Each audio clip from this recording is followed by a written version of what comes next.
నమస్కారం. City cable CPC న్యూస్కి స్వాగతం. ముందుగా ముఖ్యాంశాలు. జిల్లాలో గత వైభవాన్ని తలపించేలా ఈ నెల 23, 24 తేదీల్లో జిల్లా రచయితల మహాసభలు. సంఘం ప్రతినిధులు షేక్ హుసేన్ సత్యాగ్ని, మూల మల్లికార్జున్ రెడ్డిల వెల్లడి.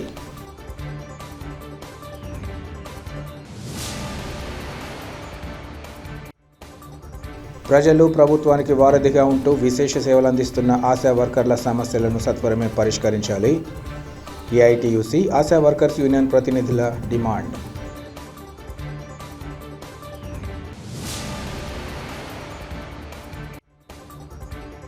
తమ కుటుంబ సభ్యులకు భరోసా కల్పిస్తూ ప్రవాసాంధ్రులు తప్పకుండా ప్రవాసాంధ్ర బీమా పొందాలి. ఏపీఎన్ఆర్టీఎస్ సంస్థ ప్రతినిధులు వెంకట్, ఇలియాస్ల పిలుపు.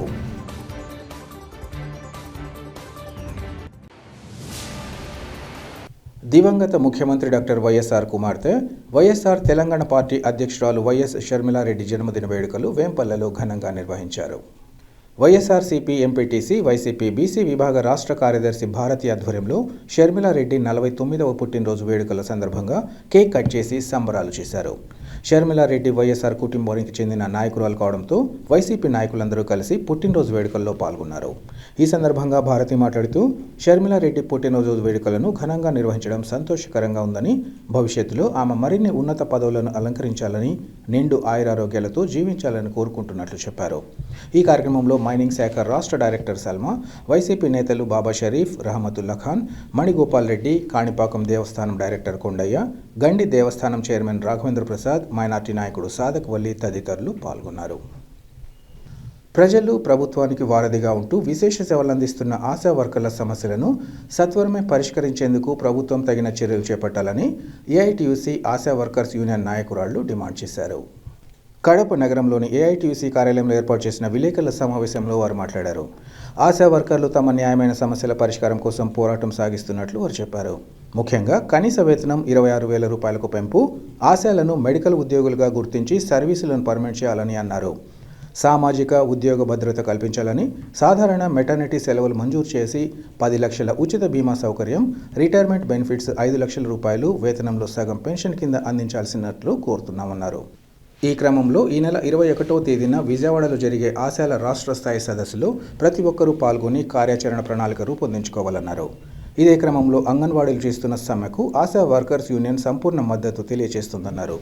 అంగన్వాడీ కేంద్రాలకు ఆశాలు వెళ్లి విధులు నిర్వర్తించాలని చెప్పడాన్ని తీవ్రంగా ఖండిస్తున్నట్లు వారు చెప్పారు. జిల్లాలో ఏ ఒక్క ఆశా కార్యకర్త అంగన్వాడీలు విధులకు వెళ్లరాదని వారు సూచించారు. ఈ కార్యక్రమంలో ఏఐటీయూసీ నాయకులు వేణుగోపాల్, బాదుల్లా తదితరులు పాల్గొన్నారు. మనమే ఫస్ట్ వాళ్లకు పెళ్లి వయసు ఇంత ఉండాలా, ఈ వయసులో పెళ్లి చేసుకోవాలని చెప్తా ఉన్నాము. ఆ వయసులో పెళ్ళైనప్పుడు పెళ్ళైన తర్వాత 1 సంవత్సరం గ్యాప్ కావాలని మళ్ళీ వాళ్ళకు సలహా చెప్తాము. అలా లేదు, పెళ్లి అయిపోయిన తర్వాత ఒక బిడ్డ తల్లి అయినాక 3 సంవత్సరాలు గ్యాప్ ఉండాలా అని చెప్పేసి మళ్ళీ మనమే ఇంటింటికి సర్వే చేసి చెప్తా ఉన్నాము. 2 పిల్లలు అయితేనే ఆపరేషన్లు చేపియాలా అని చెప్పేసి మన మీద ఒత్తిడి వచ్చేసి వాళ్ళకి ఆపరేషన్లు చేపిస్తాను. అలా అటప్పుడు టార్గెట్ ప్రకారము ఒక్కొక్క ఆశ 2-3 గర్భవతులను ఏ విధంగా తీసుకొని వస్తుంది? దాంట్లో మటుకు చాలా కానీ మీకు టార్గెట్ రావడం లేదు, మీరు 100% టార్గెట్ లేదు అని చెప్పేసి కనీసం చేసిన ఇంటికి సర్వే నెలకు మామూలుగా రోజుకు 50 ఇళ్ళు సర్వే చేయమంటున్నారు. రోజుకు 50 ఇళ్ళు సర్వే కాదు, రోజుకు 100 ఇళ్ళు సర్వే చేసినా కానీ నెల పొడుగునా తిరిగినా కానీ 2 గర్భవతులు అంటే కన్నా ఈ పుట్లో కూడా రావడం లేదు. అది కూడా ఒకసారి ప్రభుత్వానికి ఇప్పుడు అంగన్వాడీ సెంటర్కు టార్గెట్ ఇవ్వాల, ఆశాలకు టార్గెట్ ఇచ్చినారు. అంగన్వాడీకి టార్గెట్ ఇవ్వకుండా ఆశాలకు టార్గెట్ ఇచ్చినప్పుడు మేము ఏదైనా మదర్ హౌస్ అట్లా ఉన్నప్పుడు ఎక్కించుకుంటే కానీ అంగన్వాడీలు తీసుకోవడం లేదు. అలాగా టార్గెట్ తక్కువ ఉందని చెప్పేసి చాలా ఒత్తిడిగా ఉంది. దీన్ని కూడా పరిష్కారం చేయించుకోవాలని చెప్పేసి ఈ ఎన్ని మీ సమస్యల పైన, మా డిమాండ్స్ పైన రేపు 21వ తేదీన రాష్ట్ర సదస్సు తీర్మానం ప్రకారం ఏ నిర్ణయం తీసుకుంటాదో ఆ నిర్ణయాన్ని బట్టేసి మా ఉద్యమం ఇంకా ముందుకు కొనసాగించేదానికి మటుకు ప్రయత్నం చేస్తాం. ఈ నెల 21వ తేదీన ఆశా కార్యకర్తలకు కనీస వేతనం 26,000 రూపాయలు ఇవ్వాలని, మెడికల్ ఉద్యోగులుగా గుర్తించి పర్మనెంట్ చేయాలని, సామాజిక భద్రత, ఉద్యోగ భద్రత కల్పించాలని, సాధారణ సెలవులు, మెటర్నిటీ సెలవులు ఇవ్వాలని, 10 లక్షల రూపాయల ఉచిత బీమా సౌకర్యాన్ని కల్పించాలని, రిటైర్మెంట్ బెనిఫిట్స్ 5 లక్షలు, రిటైర్మెంట్ అయ్యే నాటికి వచ్చేటువంటి వేతనంలో సగం పెన్షన్ కింద ఇవ్వాలని చెప్పేసి డిమాండ్ చేస్తూ రాష్ట్ర ఆశా కార్యకర్తల రాష్ట్ర స్థాయి సదస్సు విజయవాడలో నిర్వహించడం జరుగుతూ ఉంది. ఈ రాష్ట్ర సదస్సుకు జిల్లాలో ఉన్నటువంటి అన్ని సెంటర్లలోని ఆశా కార్యకర్తలు పెద్ద ఎత్తున పాల్గొని జయప్రదం చేయాలని కోరుతా ఉన్నాం. అంగన్వాడీలు చేస్తున్నటువంటి సమ్మెకు ఆశా వర్కర్స్ యూనియన్ సంపూర్ణమైనటువంటి మద్దతును తెలియజేస్తూ ఉంది. అంగన్వాడీలు చేసేటువంటి సమ్మె మూలంగా అంగన్వాడీ కేంద్రాలను బలవంతంగా తెరిపించాలని ప్రభుత్వం చేస్తున్నటువంటి కుటిలమైనటువంటి కుట్రలను ఏపీ ఆశా వర్కర్స్ యూనియన్ తీవ్రంగా ఖండిస్తూ ఉంది. అట్లాగే అంగన్వాడీ సెంటర్లకు ఆశాలు పోయి డ్యూటీ చేయాలని చెప్పేసి అధికారులు తెలియజేయడాన్ని కూడా తీవ్రంగా ఖండిస్తూ ఉన్నాం. ఈ జిల్లాలో ఏ సెంటర్కైనా కానీ ఆశా కార్యకర్తకు డ్యూటీ వేస్తే ఆ అంగన్వాడీ సెంటర్కు ఆశా కార్యకర్త పోయి డ్యూటీ చేయకూడదని చెప్పేసి ఆశా వర్కర్స్ యూనియన్ పిలుపునిస్తూ ఉంది. ఎక్కడైనా కానీ బలవంతం చేసి ఆశాలను అంగన్వాడీ కేంద్రాలలో డ్యూటీలకు వేస్తే తీవ్రమైనటువంటి పరిణామాలు ప్రభుత్వం ఎదుర్కోవాల్సి వస్తుందని చెప్పేసి తెలియజేస్తూ ఉన్నాం. అట్లాగే ఆశా కార్యకర్తలు కూడా రేపు 21వ తేదీన జరిగేటువంటి రాష్ట్ర స్థాయి సదస్సులో భవిష్యత్తు ఉద్యమ కార్యాచరణను రూపొందించుకోబోతా ఉంది. అందుకోసమనేసి స్కీమ్ వర్కర్లలో ఉన్నటువంటి అంగన్వాడీలు చేసేటువంటి సమ్మె తీవ్రతరం అవుతున్నటువంటి సందర్భంలో ప్రత్యక్షంగా కూడా అంగన్వాడీలకు మద్దతు తెలియజేస్తూ సమ్మెలో ఆశా వర్కర్స్ యూనియన్ కూడా పాల్గొంటుందని చెప్పేసి ఈ సందర్భంగా తెలియజేస్తా ఉన్నాం. ఇప్పటికైనా రాష్ట్ర ప్రభుత్వం మొండి వైఖరి విడనాడి అంగన్వాడీల సమస్యలు పరిష్కరించాలని ఆశా వర్కర్స్ యూనియన్గా డిమాండ్ చేస్తూ ఉన్నాం. అట్లాగే ఆశా కార్యకర్తల డిమాండ్స్ను కూడా పరిష్కరించే దిశగా అడుగులు వేయాలని, ఉద్యమానికి పోకుండా నివారించాలని చెప్పేసి కూడా రాష్ట్ర ప్రభుత్వాన్ని కోరుతా ఉన్నాం. భవిష్యత్తులో ఆశా కార్యకర్తలు చేసేటువంటి ఉద్యమంకి సమ్మెకు కూడా ఆశా వర్కర్లు పిలుపునివ్వబోతా ఉన్నారు. అందుకోసమని ప్రభుత్వం వెంటనే ఆశా కార్యకర్తల సమస్యలు కూడా పరిష్కరించాలని చెప్పేసి డిమాండ్ చేస్తూ ఉన్నాం. అంగన్వాడీ సెంటర్లలో ఆశాలు పోయి డ్యూటీ చేయాలని ఇచ్చినటువంటి అధికార ఉత్తర్వులను తక్షణం ఉపసంహరించుకోవాలని చెప్పేసి ఈ సందర్భంగా డిమాండ్ చేస్తూ ఉన్నాం. ఈ జిల్లాలో 1528 మంది ఆశా కార్యకర్తలు పనిచేస్తూ ఉన్నారు. ఈ 1520 మంది ఆశా కార్యకర్తలు ఏ ఒక్కరు కూడా అంగన్వాడీ సెంటర్లలో డ్యూటీలు చేయొద్దని చెప్పేసి పిలుపునిస్తూ ఉన్నాం. ఎక్కడైతే అంగన్వాడీలు సమ్మె చేస్తూ ఉన్నారో ఆ సెంటర్లలో ఆశా కార్యకర్తలు కూడా అంగన్వాడీలకు మద్దతుగా సమ్మెలో పాల్గొనాలని చెప్పేసి AP ASHA workers union Kadapa జిల్లా సమితి పిలుపునిస్తూ ఉంది. కడప నగరంలోని సౌత్ ఇండియా షాపింగ్ మాల్లో క్రిస్మస్, సంక్రాంతి పండుగల సందర్భంగా ప్రత్యేక ఆఫర్లు, బహుమతులను అందుబాటులోకి తేవడం జరిగిందని షాపింగ్ మాల్ నిర్వాహకులు తెలిపారు. ఈ మేరకు వారు మాట్లాడుతూ తమ షోరూంలో ఇప్పటికే వేడుకలు ప్రారంభమయ్యాయని తెలిపారు. కొనుగోలుదారులకు ట్రిపుల్ ధమాకా ఆఫర్స్ ఏర్పాటు చేశామన్నారు. నాణ్యమైన వస్త్రాలపై గొప్ప తగ్గింపు ధరలతో పాటు ప్రతి 500 రూపాయల కొనుగోలుపై లక్కీ డ్రా కూపన్ పొంది వీక్లీ డ్రా, క్రిస్మస్, సంక్రాంతి సందర్భంగా జరిగే బంపర్ డ్రాలో వివిధ బహుమతులు గెలుపొందవచ్చన్నారు. ఇందులో భాగంగా ఈ నెల 16వ తేదీన మొదటి వీక్లీ డ్రా నిర్వహించి విజేతలకు బహుమతులు అందించామన్నారు. రాష్ట్ర వ్యాప్తంగా ఉన్న తమ షోరూంలలో 3640 మంది కొనుగోలుదారులు 5 కోట్ల విలువైన బహుమతులు గెలుచుకోవచ్చని తెలిపారు. అలాగే కడపలో ఉన్న షాపింగ్ మాల్లో జరిగిన మొదటి వీక్లీ డ్రాలో 48 మంది కొనుగోలుదారులు స్మార్ట్ టీవీలు, వెండి గ్లాసులు, వెట్ గ్రైండర్లు, స్మార్ట్ వాచ్లు దక్కించుకున్నట్లు వారు తెలిపారు. బంపర్ డ్రాలో విలువైన బహుమతులు గెలుపొందేందుకోసం ఈ షాపింగ్ మాల్ను దర్శించాలని వారు కోరారు. ఈ కార్యక్రమంలో మేనేజర్ కృష్ణారెడ్డి, ఇతర అధికారులు, సిబ్బంది పాల్గొన్నారు. చాలా సంతోషంగా ఉంది. షాపింగ్ కూడా చాలా బాగుంది. ఇక్కడ బట్టలు కూడా క్వాలిటీ బాగున్నాయి, అన్నీ బాగున్నాయి. సౌత్ ఇండియా షాపింగ్ మాల్ కడపలో ఉన్నందుకు చాలా సంతోషంగా ఉంది. బట్టల క్వాలిటీ కానీ ఏదైనా కూడా చాలా బాగుంది. ఇక్కడ ఉన్నందుకు చాలా సంతోషంగా ఉంది. శారీస్ కానీ, పిల్లల బట్టలు కానీ, అన్ని ఫ్యాన్సీ ఐటమ్స్ కానీ ఏవైనా చాలా బాగున్నాయి. గిఫ్ట్ వచ్చినందుకు ఇంకా చాలా హ్యాపీగా ఉంది. ఈరోజే షాపింగ్ చేసాం, ఈరోజే కూపన్ వేసాం. రావడం ఇంకా ఎక్కువగా ఆనందంగా ఉంది మాకు. మళ్ళీ మళ్ళీ చేయాలనిపిస్తుంది మాకు. ఇంకెప్పుడు బట్టలు తీసుకున్నా సౌత్ ఇండియా షాపింగ్ మాల్ ఖచ్చితంగా వస్తాం. అందరికీ నమస్కారం అండి. కడప ప్రజలందరికీ సౌత్ ఇండియా షాపింగ్ మాల్ తరఫున స్వాగతం సుస్వాగతం. సో మేము ఈరోజు సౌత్ ఇండియా షాపింగ్ మాల్ పెట్టిన తర్వాత క్రిస్మస్ సంక్రాంతి సందర్భంగా మనం డ్రా జరపడం అనేది జరుగుతూ ఉంది. ఈరోజు మొట్టమొదటి డ్రా, ఫస్ట్ వీక్లీ డ్రా అనేది జరుగుతూ ఉంది. సో ఇందులో మీకు స్మార్ట్ వాచెస్, 32 ఇంచెస్ టీవీ, తర్వాత వెట్ గ్రైండర్స్, వెండి గ్లాసులు ఇవ్వడం జరిగిందండి. ఇదే ఇంకా 5 డ్రాస్ వరకు ఉన్నాయి, 5 వీక్లీ డ్రాస్ ఉన్నాయండి. అలాగే ఈసారి ఎవరైతే పార్టిసిపేట్ చేస్తున్నారో ఫస్ట్ వీక్లీలో వీళ్ళు ఆటోమేటిక్గా బంపర్ డ్రా డిసెంబర్ 25 రోజున మొట్టమొదటిది ఫస్ట్ కార్ అనేది ఇవ్వడం జరుగుతుంది. ఆ తర్వాత మళ్ళీ 3 వీక్లీ డ్రాస్ ఉంటాయండి. ఫైనల్ బంపర్ డ్రాలో 2 కార్లు సంక్రాంతికి ఇవ్వడం జరుగుతుందండి. సో ఈ అవకాశాన్ని కడప ప్రజలందరూ వినియోగించుకోవాలని, చాలా తక్కువ ప్రైస్. సౌత్ ఇండియా అంటే it is the brand. So మీరు ఒక్కసారి విజిట్ చేయండి, మీకే ప్రైస్ ఎంత తక్కువ ఉందనేది అర్థమవుతుంది. ఓకేనా? థ్యాంక్ యూ వెరీ మచ్ అండి.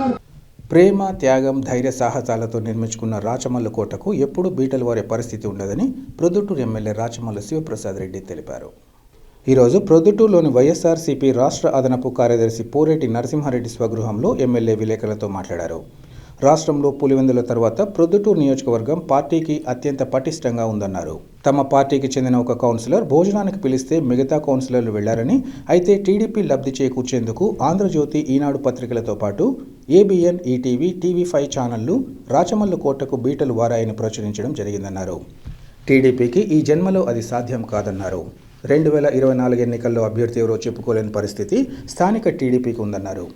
వచ్చే ఎన్నికల్లో టీడీపీ టికెట్ ఎవరికి వచ్చినా కలిసికట్టుగా తనపై గెలవాలని ఆయన సూచించారు. వైఎస్ఆర్ కాంగ్రెస్ పార్టీ ఓవైపు అభివృద్ధి, మరోవైపు సంక్షేమం పథకాలు అందిస్తోందని, తమ వంతు సహాయంగా అభివృద్ధి కార్యక్రమాలు నిర్వహించడంతో పాటు పేదలకు సహాయం చేస్తున్నట్లు ఆయన చెప్పారు. టీడీపీ మాత్రం రాచమల్లు అవినీతి పరుడని ప్రచారం చేస్తున్నారని ఆరోపించారు. అవాస్తవాలు రాసేందుకే తమ పార్టీ కౌన్సిలర్లు కడపలోని ఆంధ్రజ్యోతి కార్యాలయం వద్ద నిరసన తెలిపారని అన్నారు. ఏ పత్రిక అయినా చెడును చెడుగా, మంచిని మంచిగా చూపాలని, ప్రభుత్వానికి ప్రజలకు వారధిగా పనిచేయాలని ఆయన కోరారు. ముఖ్యమంత్రి వైఎస్ జగన్మోహన్ రెడ్డి జన్మదినం సందర్భంగా గృహ ప్రవేశాల కార్యక్రమాలు, ఇతర సేవా కార్యక్రమాలు నిర్వహిస్తున్నట్లు ఎమ్మెల్యే వివరించారు. తనకు మరొక జీవితం లేదని, నిత్యం ప్రజా సంక్షేమం కోసమే పనిచేస్తున్నట్లు ఈ సందర్భంగా అన్నారు. సమావేశంలో వైఎస్ఆర్సీపీ రాష్ట్ర అదనపు కార్యదర్శి పోరెటి నరసింహారెడ్డి పాల్గొన్నారు. నేను ఉలికిపాటు పన్నానా లేదని చెప్పడానికి 2 రోజులు గడిచి నేను ఏదైనా కార్యక్రమాలు చేసి అట్లా ఇట్లానంటే ఉలికిపాటు అనుకోవచ్చు. ఉలికిపాటు బల్లే. కాకపోతే ఏదైనా ఒక చెడు సంఘటన జరిగినప్పుడు ఆ చెడు సంఘటనకు సంబంధించినటువంటి తాలూకు విషయ పరిజ్ఞానం తెలుసుకోవాల్సిన బాధ్యత, అది ఏదైనా మనకు నష్టం చేస్తూ ఉంటే, అది అసత్యమైతే దానికి విరుగుడు చెప్పాల్సిన బాధ్యత ఏ మనిషికైనా ఉంటుంది, రాజకీయ జీవితంలో కానీ మనిషి జీవితంలో. ఇక్కడ ఇది మాకు నష్టం జరిగే కార్యక్రమం కదా. లేని అసమ్మతిని చూపించి పత్రికలు అనవసరంగా రాసినప్పుడు, ఇర్ఫాన్ అనే ఆ పిల్లోడు భోజనానికి పిలిచినప్పుడు ఇవన్నీ చేస్తే నష్టం జరుగుతుంది. ఎవరైనా ప్రజలు ఏమనుకుంటారు, 23 మంది కౌన్సిలర్లు అసమ్మతి, పార్టీ మారుతున్నారా లేకుండా పోతున్నారా అని ఏదో లేని అభిప్రాయాలు వచ్చినప్పుడు పార్టీ యొక్క పటిష్ట దెబ్బతింటుంది. అది దెబ్బ తినాలనే కదా ఈనాడు, ఆంధ్రజ్యోతి పత్రికలు రాసిన స్టైల్ అంతా. వాళ్ళ ఉద్దేశం కుట్రపూరితమైనటువంటి మాటలు. దాని సత్యం ఏదో నేను చెప్పాలా. ఆ సత్యం చెప్పే ప్రయత్నమే నేను ఆంధ్రజ్యోతి పత్రిక దగ్గర పోయి కౌన్సిలర్లు చెప్పినారు. ఇర్ఫాన్ లేడు. అప్పుడు ఇర్ఫాన్ అడగాల. ఈనాడు, ఆంధ్రజ్యోతి పత్రికలు ఇర్ఫాన్ అడగాల. అందరూ వచ్చి మేము ఎమ్మెల్యేకు, వైఎస్ఆర్ కాంగ్రెస్ పార్టీకి పూర్తిగా అనుకూలము, మద్దతు ఇచ్చిన వాళ్ళము, మరి నువ్వు భోజనానికి పిలిచిన వాడిని నువ్వే కదా, నువ్వు రాలేదే మా దగ్గరికి అంటే నువ్వు సమ్మతే అని మీరు అడగాల. ఈనాడు, ఆంధ్రజ్యోతి. ఆ పిల్లోడు సమ్మతి అన్నాడు అనుకో, సమ్మతి రాయి. అసమ్మతి అన్నాడు అనుకో, అసమ్మతి అని రాయి. ఎప్పుడు రాస్తావు అసమ్మతి? ఒక్క కౌన్సిలర్ అసమ్మతి అని రాయి చెప్తే. 23 మంది కౌన్సిలర్ల అసమ్మతి నా వద్దు. నిన్న సాయంకాలంతో 22 మంది కౌన్సిలర్ల అసమ్మతి కాదనేది తెలిపోయింది. ఒక్క పిల్లోడు, మీకు భోజనాన్ని పిలిచిన పిల్లోడు మీ సమక్షంలోకి ఇంకా రాలే, వచ్చినాడు అనుకో, పట్టుకున్నారు అనుకో, మీరే అడగండి. ఆ పిల్లోడు సమ్మతి అంటే సమ్మతి రాయండి, అసమ్మతి అయితే అసమ్మతి రాయండి, నాకు అభ్యంతరం లేదు.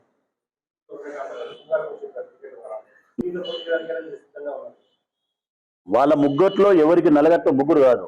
లింగారెడ్డి గారు ఉన్నారు, వరదరాజరెడ్డి గారు ఉన్నారు, సురేష్ నాయుడు గారు ఉన్నారు, ప్రవీణ్ కుమార్ రెడ్డి గారు ఉన్నారు. 4 టికెట్ని అభ్యర్థిస్తూ ఉన్నారు. మన మీరు లింగారెడ్డి తీసేసినారు. ప్రజలకు నేను సత్యమే చెప్తానా, మా పార్టీ సర్వే చేసింది. నా గెలుపుకు సంబంధించి కానీ, వైఎస్ఆర్ పార్టీ స్థితిగతులు కానీ సర్వే చేసింది. ఆ సర్వే రిపోర్ట్లో కాలం ఉంటుంది. ఇక్కడ తెలుగుదేశం పార్టీకి ఎవరైతే అభ్యర్థి బాగుంటారని ఒక కాలం అడుగుతారు. అడిగినప్పుడు తెలుగుదేశం పార్టీకి సంబంధించిన వాళ్ళు కానీ, ప్రజలు కానీ ఎవరైనా చెప్పచ్చు. అట్లా చెప్పిన కాలంలో లింగారెడ్డికి 46% వచ్చింది, ప్రవీణ్కు 38 వచ్చింది, మిగతా 30% వరదాడికి వచ్చింది. అంటే మా పార్టీ చేసిన సర్వేలో తెలుగుదేశం పార్టీ అభ్యర్థి ఎవరు మంచి అంటే గన ఈ ప్రొద్దుటూరు నియోజకవర్గంలో చెప్పిన వాళ్ళు లింగారెడ్డి పేరే ఎక్కువ చెప్పినారు. ఇది సత్యం. నా దగ్గర సర్వే కాపీ కూడా ఇస్తాను, మీరు చూసుకోవచ్చు. అబద్ధమేం కాదు. నాకేం అబద్ధం చెప్పాల్సిన అవసరం ఏముంది? నాకు ఎవరైతే నలుగురు ఒకటి. ఏం లింగారెడ్డి అయితే మెత్తగా కొడతాడు, వరద అయితే గట్టిగా కొడతాడా? అందరూ గట్టిగానే కొడతారు నన్ను. మరి కానీ నేను వాళ్ళకి అప్పీల్ చేస్తానేది ఒకటే, మీలో ఎవరికి టిక్కెట్లు వచ్చినా కూడా మిగతా ముగ్గురు సమిష్టిగా ఐకమత్యంగా పొరపచ్చాలు లేకుండా భేదాభిప్రాయాలు లేకుండా ఒకరినొకరు చెడగొట్టే ప్రయత్నం చేయకుండా ఒక తల్లికి పుట్టిన బిడ్డల మాదిరి నలుగురు ముగ్గురు కలిసి ఆ నాలుగో వానికి గట్టిగా సపోర్ట్ చేసి పిడికిలు గట్టిగా బిగించి శ్వాసను అరికాలగా నుంచి తీసుకొని వైఎస్ఆర్ కాంగ్రెస్ పార్టీ జెండా పట్టుకునే రాచమల్లు తమ్ములను గుద్దడానికి ప్రయత్నం చేయండి, ఓడించడానికి ప్రయత్నం చేయండి. అంతే తప్ప ఒకనికి టికెట్ ఇచ్చే మిగతా వాడు చేయక, రెండో వాడు చేయక, మూడో వాడు చేయక, రేపొద్దున గెలుపో ఓటములో ఏదో జరిగిన తర్వాత నేనైంటి సించిందును, నేనైంటి ఆరేసిందును ఇవద్దు. మీరు సించేదేసినా ఆరేదేసినా ఏం చేసినా ఏప్రిల్ లోపలనే కానివ్వండి. రాచమూలను సించి ఆరేసి దండానికి వేచాలేమో వేయండి, నాకు అభ్యంతరం లేదు. మీరు నలుగురు చేసినా చేయకపోయినా నేను మాత్రం మీరు ఓడిపోతే మాత్రం అంట. కారణం మీకు బలం లేదు, మీ పార్టీకి మీకు ఇక్కడ విలువ లేదు. కాబట్టి ఇక నుంచి నవరంధ్రాలు మూసుకొని ఉండండి అని నేనంట. ఇక నేను ఓడిపోయినా అనుకో, నాకు బలం లేదు, మీకు బలం ఉంది, మీ జెండాకు బలం ఉంది, మీకు నా అభినందనలు అని చెప్తాను. ప్రజలకు అత్యాధునికమైన వైద్యం అందించాలన్న ఉద్దేశంతో నగరంలో ఏర్పాటు చేసిన తమ ఆసుపత్రి సేవలను సద్వినియోగం చేసుకోవాలని ప్రముఖ ఆర్థో వైద్య నిపుణులు డాక్టర్ జి శివబాబు కోరారు. కడప నగరం నాగరాజ్పేటలోని శివశంకర హాస్పిటల్లో ఉచిత వైద్య శిబిరాన్ని నిర్వహించారు. ఈ సందర్భంగా డాక్టర్ శివబాబు మాట్లాడుతూ ఈరోజు ఆర్థో సంతాన సాఫల్యానికి సంబంధించి ప్రత్యేకంగా శిబిరాన్ని ఏర్పాటు చేశామన్నారు. ముఖ్యంగా మోకాలి నొప్పులకు సంబంధించి 4 దశలుంటాయని, వాటికి తగిన మందులు ఇంజెక్షన్లతో తగ్గించే అవకాశం ఉందన్నారు. అయితే 55 సంవత్సరాల వయసు పైబడిన వారిలో మోకాళ్లు పూర్తిగా అరిగిపోయిన వారికి సర్జరీ చేయాల్సి ఉంటుందన్నారు. ఈ రంగంలో విశేష అనుభవం గల తాము ప్రజలకు మెరుగైన వైద్య సేవలు అందిస్తున్నట్లు ఆయన చెప్పారు. అదేవిధంగా సంతానం లేని వారు సుదూర ప్రాంతాలకు వెళ్లి వేలాది రూపాయలు వెచ్చించకుండా డాక్టర్ శిరీష్ ఆధ్వర్యంలో స్థానికంగానే అన్ని రకాల వైద్య సేవలు అందిస్తున్నట్లు ఆయన తెలిపారు. సంతానలేమి వివిధ రకాల పరీక్షలు నిర్వహించి అందుకు తగినట్లుగా వైద్య సేవలు అందించడం ద్వారా పిల్లలు లేని వారికి సంతాన భాగ్యం కల్పించే చర్యలు చేపడతామని వివరించారు. ప్రజలు తమ సేవలను సద్వినియోగం చేసుకోవాలని ఆయన కోరారు. ఈ కార్యక్రమంలో శివశంకర్ హాస్పిటల్ వైద్యులు, వైద్య సిబ్బంది పాల్గొన్నారు. ఈరోజు ముఖ్యంగా వచ్చేసి ఆర్థో మరియు సంతాన సాఫల్య మెగా వైద్య శిబిరం నిర్వహిస్తున్నాం శ్రీ శివశంకర్ హాస్పిటల్ నాగరాజ్పేట కడప యందు. దీంట్లో ముఖ్యంగా వచ్చేసి కీళ్ళ నొప్పులు, తర్వాత ఈ సంతానం లేని వాళ్ళకి ముఖ్యంగా ఈరోజు క్యాంప్ పెట్టడం జరిగింది. దీంట్లో కీళ్ళ నొప్పుల్లో మనకు 4 దశలు ఉంటాయి. మొదటి దశ, రెండో దశ, మూడో దశ వాళ్ళకి ఆపరేషన్ అవసరం లేకుండా కేవలం సూది మందుతోనే మనము పూర్తిగా నయమయ్యేటట్లుగా PRP ప్రోలోథెరపీ అనే ఇంజెక్షన్స్ ఇస్తున్నాం. సో ఇవేంటంటే ఇవి స్టిరాయిడ్స్ కాదు, ఇంజెక్షన్స్, ఎటువంటి సైడ్ ఎఫెక్ట్స్ లేని ట్రీట్మెంట్ ఇది. 4th స్టేజ్ పూర్తిగా అరుగుదలైన వాళ్ళకి, 55 ఏళ్ళు పైబడిన వాళ్ళకి మనం చేసే ట్రీట్మెంట్ వచ్చేసి కీళ్ళ మార్పిడి ఆపరేషన్. ఎందుకంటే వాళ్ళకి ఇంజెక్షన్స్తో అంత రిజల్ట్ ఏమి ఉండదు.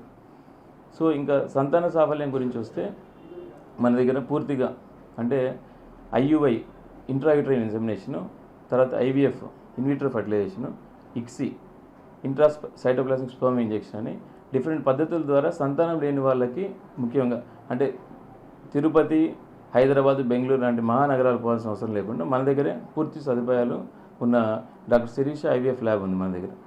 సో ఇక్కడ పూర్తిగా సంతానం లేనికి సంబంధించి చికిత్సలు చేస్తున్నాం. అంటే PCOD సమస్య కావచ్చు, తర్వాత ఈ స్పర్మ్ కౌంట్, మేల్స్లో ఉన్న స్పర్మ్ కౌంట్ తగ్గుదల కానీ, ఫిమేల్స్ సంబంధించి అండాశయంలో కానీ గర్భాశయంలో ఉన్న ప్రాబ్లమ్స్ వల్ల కొంతమంది సంతానం లేనిది జరుగుతుంటుంది. సో దానికి సంబంధించిన పూర్తి చికిత్సలు, advanced laparoscopy and infertility specialities ద్వారా మనము ఈ చికిత్స అనేది అందజేస్తున్నాం. ప్రపంచవ్యాప్తంగా వివిధ దేశాల్లో ఉంటున్న ప్రవాసాంధ్రులు తప్పకుండా ప్రవాసాంధ్ర భరోసా బీమా పొందాలని APNRTS సంస్థ ప్రెసిడెంట్ వెంకట్ పిలుపునిచ్చారు. ఈ మేరకు ఆయన మీడియా ముఖంగా పలు అంశాలను తెలియజేశారు. వచ్చే ఏడాది జనవరి 15 నుంచి ప్రవాసాంధ్ర భరోసా బీమా కొత్త పాలసీ అమల్లోకి వస్తుందన్నారు.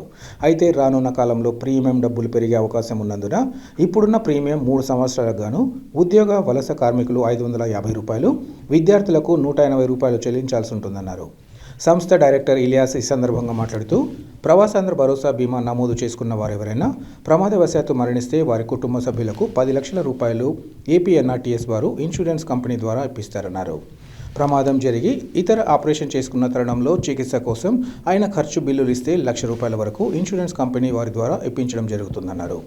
అంతేకాకుండా మహిళలకు ప్రవాసాంధ్ర భరోసా బీమా నమోదు చేసుకున్న 9 నెలల తర్వాత ప్రెగ్నెన్సీ అయి జనరల్ డెలివరీ అయితే ₹35,000, సిజేరియన్ అయితే ₹50,000 ఇన్సూరెన్స్ కంపెనీ ద్వారా అందుతుందన్నారు.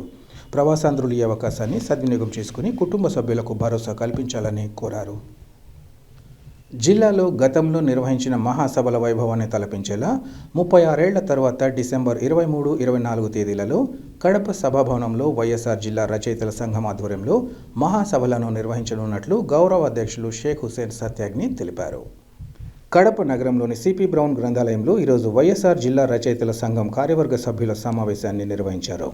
ఈ సందర్భంగా షేక్ హుసేన్ సత్యాగ్ని మాట్లాడుతూ గతంలో మహాసభలు నిర్వహించినప్పుడు ఇతర ప్రాంతాల నుంచి మహాకవులను, రచయితలను కడప గడపకు ఆహ్వానించారన్నారు.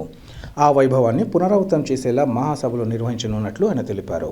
సంఘం అధ్యక్షులు ఆచార్య మూల మల్లికార్జున్ రెడ్డి ఈ సందర్భంగా మాట్లాడుతూ ప్రాచీన కవులు మొదలుకొని ఆధునిక కవుల వరకు తెలుగు భాషా సాహిత్యాలకు కడప జిల్లా ఎనలేని సేవ చేసిందన్నారు. వైఎస్ఆర్ జిల్లా చరిత్ర, సంస్కృతి, సాహిత్యం, కళల వైభవాన్ని యువతకు చేరువ చేయాలనే సంకల్పంతో మహాసభలను నిర్వహిస్తున్నట్లు వారు తెలిపారు. అనంతరం కార్యవర్గ సభ్యులంతా కలిసి మహాసభల ఆహ్వాన పత్రికలను ఆవిష్కరించారు. ఈ కార్యక్రమంలో సాహితీ ప్రముఖులు అలపర్తి పిచ్చయ్య చౌదరి, జిల్లా రచయితల సంఘం కార్యదర్శి జింకా సుబ్రహ్మణ్యం, ఉపాధ్యక్షుడు డాక్టర్ చింతకుంట శివారెడ్డి, కోశాధికారి కొప్పోలు రెడ్డి శేఖర్ రెడ్డి, కార్యవర్గ సభ్యులు డాక్టర్ వెల్లాల వెంకటేశ్వరాచారి, డాక్టర్ పాలెం వేణుగోపాల్ తదితరులు పాల్గొన్నారు.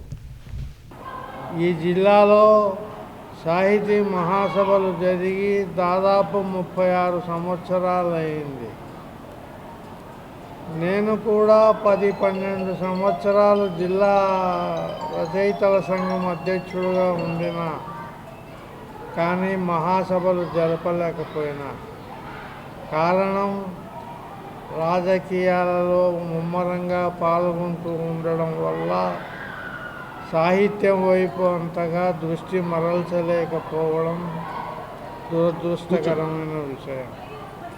రేపు 23, 24 తేదీలలో మహాసభ ప్రారంభమవుతుంది. మహాసభలో అనేక అంశాలు జిల్లాకు సంబంధించినటువంటివి పేర్కొనడం జరిగింది. ఈ జిల్లాను అనేక మంది గొప్ప చక్రవర్తులు పరిపాలించినారు. గొప్ప కవులు ఉన్నారు, గొప్ప కళాకారులు ఉన్నారు. వేమన వంటి గొప్ప మహాకవులు, పోతులూరు వీరబ్రహ్మ వంటి భవిష్యత్ వాణిని వినిపించినటువంటి వాళ్ళు అటువంటి వాళ్ళు ఎంతోమంది ఉన్నారు. వాళ్ళందరినీ ఒకసారి గుర్తు చేసుకోవాలి అనేటటువంటి ఉద్దేశంతో మహాసభలు జరపడం జరుగుతూ ఉంది. ఈ మహాసభలకు మీ అందరి అండదండలు ఉంటే ఖచ్చితంగా మహాసభలను దిగ్విజయం చేస్తాము అని చెప్పినని నేను మనవి చేస్తూ సెలవు తీసుకుంటున్నాను. దాదాపు 36 సంవత్సరాల తరువాత ఈ వైఎస్ఆర్ జిల్లాలో జిల్లా రచయితల సంఘం మహాసభలు జరగడం నిజంగా శుభపరిణామం. గతములో డాక్టర్ మల్లెమాల వేణుగోపాల్ రెడ్డి, జానుమద్ది హనుమత్శాస్త్రి, ఎన్సి రామసుబ్బారెడ్డి లాంటి ప్రసిద్ధులు ఉండి ఆ రోజు బ్రహ్మాండంగా 87లో సభలు నిర్వహించారు. ఆ రోజు మరి చాలామంది గొప్ప వాళ్ళనంతా కడపకు పిలువనంపి వాళ్ళ చేత ప్రసంగాలు చేయించారు. కానీ కడప జిల్లా రచయితల సంఘం మళ్ళా అదే పేరు ఉంటే, ఎందుకంటే ఇప్పుడు అఫీషియల్గా జిల్లా పేరు మారింది కనుక నూతనంగా వైఎస్ఆర్ జిల్లా రచయితల సంఘము అనేటువంటి పేరుతోనే నూతనంగా రిజిస్ట్రేషన్ చేయించడము. ముఖ్యంగా అది రిజిస్ట్రేషన్ అయిపోతూనే పెద్దలు షేక్ హుసేన్ సత్యాగ్ని గారు, ఎందుకంటే ఆయన అన్నీ తెలిసినటువంటి వ్యక్తి. ఆయన మల్లికార్జున రెడ్డి చాలా సంవత్సరాలు మన జిల్లాలో మహాసభలు జరగలేదు, మనం నూతనంగా వైఎస్ఆర్ జిల్లా రచనల సంఘము ఆధ్వర్యంలో చేద్దాము డెఫినెట్గా అని చెప్పాడు. మరి ఎంతో విశిష్టమైనటువంటి ఈ జిల్లా, ఎందుకంటే ఇక్కడ తొలి శాసనము, తొలి ప్రబంధకర్త, వేమన వీరబ్రహ్మము లాంటి ప్రసిద్ధమైనటువంటి కవులు, అలసాని పెద్దన, నాచన సోమన, ఐలరాజు రామభద్రుడు లాంటి ప్రసిద్ధమైనటువంటి ప్రాచీన కవులు, తర్వాత వావినకొండ సుబ్బారావు నుంచి గడియారం శేషాద్రి, దుర్భాగ రాజశేఖర శతావధాని, పుట్టపర్తి నారాయణశాస్త్రి వంటి ప్రసిద్ధ కవి పండితులకు నిలయం ఈ కడప. అటువంటి మహాకవులు ఉన్నటువంటి కడప జిల్లాలో గతంలో ఎప్పుడో జరిగిన తర్వాత మళ్ళీ జరపాలనే ఒక సదుద్దేశంతో చేస్తున్నాం ఇది. మరి ఈ నెల 23, 24 తేదీల్లో మన జడ్పీ సభావనములో జరుగుతాయి ఈ యొక్క సభలు. అనేక ప్రాంతాల నుంచి ప్రసిద్ధమైనటువంటి వక్తలు వస్తున్నారు. వైఎస్ఆర్ జిల్లా చరిత్ర, సంస్కృతి, సాహిత్యము, కళలు వీటిపైన 2 రోజులు సమగ్రంగా, ఎందుకంటే ఈనాటి యువతకు ముఖ్యంగా తెలియజెప్పాలా మన జిల్లా యొక్క ప్రాశస్త్యము అనేటువంటి ప్రధాన ఉద్దేశంతో ఈ సభలు నిర్వహిస్తున్నాము. నిజంగా ఈ సభలు మా యొక్క సంఘం యొక్క సభ్యులు, మా కార్యదర్శి జింకా సుబ్రహ్మణ్యం గారు అయితేనేమి, అదేవిధంగా గౌరవ సలహాదారులు పిచ్చే చౌదరి గారు అయితేనేమి, నరాల రామారెడ్డి గారు అయితేనేమి, తర్వాత సత్తార్ ఫైజీ అయితేనేమి, మన మాచిరెడ్డి సంజీవమ్మ, ఇటువంటి పెద్దల సహకారముతో మిగిలినటువంటి సభ్యులందరూ కూడా చాలా నాకు అన్ని రకాల సపోర్ట్ ఇచ్చి ఇంత తక్కువ సమయంలో చేస్తున్నాము. ఇంకొకటి ఏమంటే ఈ వైఎస్ఆర్ జిల్లాకు సంబంధించిన ఒక అద్భుతమైనటువంటి పాటను కూడా మేము రూపకల్పన చేశాము. ఆ పాటను మన మిత్రుడు డాక్టర్ వెల్లాల వెంకటేశ్వరాచారి రచన చేయగా, ఆ ప్రసిద్ధ జానపద గాయకురాలు అనంతపురము ఆనిముత్యము సోమిశెట్టి సరళ గారు స్వరకల్పన గానం చేశారు. కడపలోనే బాబ్ స్టూడియో వాళ్ళు సంగీత సహకారం చేశారు. చాలా గొప్పగా వచ్చింది మన వైఎస్ఆర్ జిల్లా వైభవం పైన ఆ పాట కూడా ఇప్పుడు మనం ఆవిష్కరించుకుంటున్నాము. అదేవిధంగా భవిష్యత్తులో ఈ యొక్క సంస్థ తరపున, ఈ సంస్థలో మాకున్నటువంటి సభ్యులు అందరూ కూడా బాధ్యతాయుతంగా పనులు చేసేటువంటి వాళ్ళే. నిజంగా వాళ్ళని ఈ సందర్భంగా నేను అభినందిస్తున్నాను. డెఫినెట్గా భవిష్యత్తులో వైఎస్ఆర్ జిల్లా రచయితల సంఘం ఆధ్వర్యంలో మరిన్ని గొప్ప కార్యక్రమాలు జరుగుతాయి. ముఖ్యంగా శేఖు సత్యాగ్ని గారి ఆశీస్సులతో, పెద్దల ఆశీస్సులతో మున్ముందు ఎంతో తీసుకువెళ్తాం ఈ సంఘాన్ని చెప్పి నేను సవినయంగా తెలియజేసుకుంటూ, జిల్లా వాసులైతేనేమి, రాష్ట్రంలో నలుమూల నుంచి ఈ సభలకు హాజరయ్యి ఈ సభలను విజయవంతం చేయవలసిందిగా కోరుతూ సెలవు తీసుకుంటాం. జిల్లాలోని వేంపల్లె పట్టణంలోని శ్రీ వాసవి కన్యకా పరమేశ్వరి ఆలయంలో ధనుర్మాస పూజలు భక్తి శ్రద్ధలతో ప్రారంభమయ్యాయి. శోభకృతు నామ సంవత్సరం మార్గశిర శుద్ధ పంచమి సందర్భంగా ధనుర్మాసం ప్రారంభం సందర్భంగా విశేష పూజోత్సవాలను నిర్వహించారు. ఈ సందర్భంగా వేంపల్లె ఆర్యవైశ్య సంఘం అధ్యక్షుడు రాయవరం సురేంద్ర మాట్లాడుతూ, ఈ మాసం మహావిష్ణువుకు ప్రీతికరమైన మాసమన్నారు. ఆలయంలో ప్రతిరోజు సూర్యోదయం నుంచి తెల్లవారుజామున 5 గంటల నుంచి అమ్మవారి ప్రాకారోత్సవం నిర్వహిస్తామన్నారు. ధనుర్మాస ప్రారంభ రోజున ఆలయ అర్చకులు ఇంద్రగంటి ప్రసాద్ శర్మ సిద్ధాంతి నేతృత్వంలో శ్రీ వాసవి కన్యకా పరమేశ్వరి దేవికి పంచహారతులు, నక్షత్ర హారతి ఇంకా కుంభహారతులతో పాటు విశేష పూజలు నిర్వహించామన్నారు. అలాగే శ్రీ గోదా వెంకటేశ్వర స్వామి వారికి మాల పరివర్తన కైంకర్యాలు తదితర పూజలు నిర్వహించామన్నారు. ఆలయంలో భక్తులు వాసవి మాతను స్మరించుకుంటూ గోవింద పాటలు పాడారు. అనంతరం తీర్థ ప్రసాదాల వినియోగం కొనసాగింది. ఈ కార్యక్రమంలో నగర ఆర్యవైశ్యులు, ఆర్యవైశ్య సంఘం, ఆర్యవైశ్య యువజన సంఘం సభ్యులు, శ్రీ వాసవి కళ్యాణ మండపం మహిళా మండలి కార్యవర్గ సభ్యులు పాల్గొన్నారు.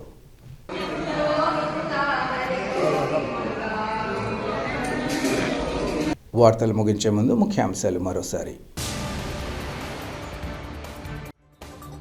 జిల్లాలో గత వైభవాన్ని తలపించేలా ఈ నెల 23, 24 తేదీల్లో జిల్లా రచయితల మహాసభలు.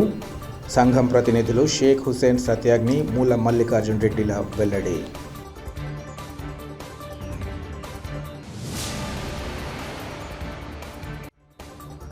ప్రజలు ప్రభుత్వానికి వారధిగా ఉంటూ విశేష సేవలు అందిస్తున్న ఆశా వర్కర్ల సమస్యలను సత్వరమే పరిష్కరించాలి.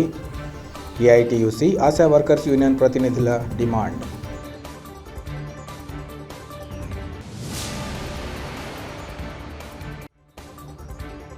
తమ కుటుంబ సభ్యులకు భరోసా కల్పిస్తూ ప్రవాసాంధ్రులు తప్పకుండా ప్రవాసాంధ్ర బీమా పొందాలి. ఏపీఎన్ఆర్టీఎస్ సంస్థ ప్రతినిధులు వెంకట్, ఇలియాస్ల పిలుపు.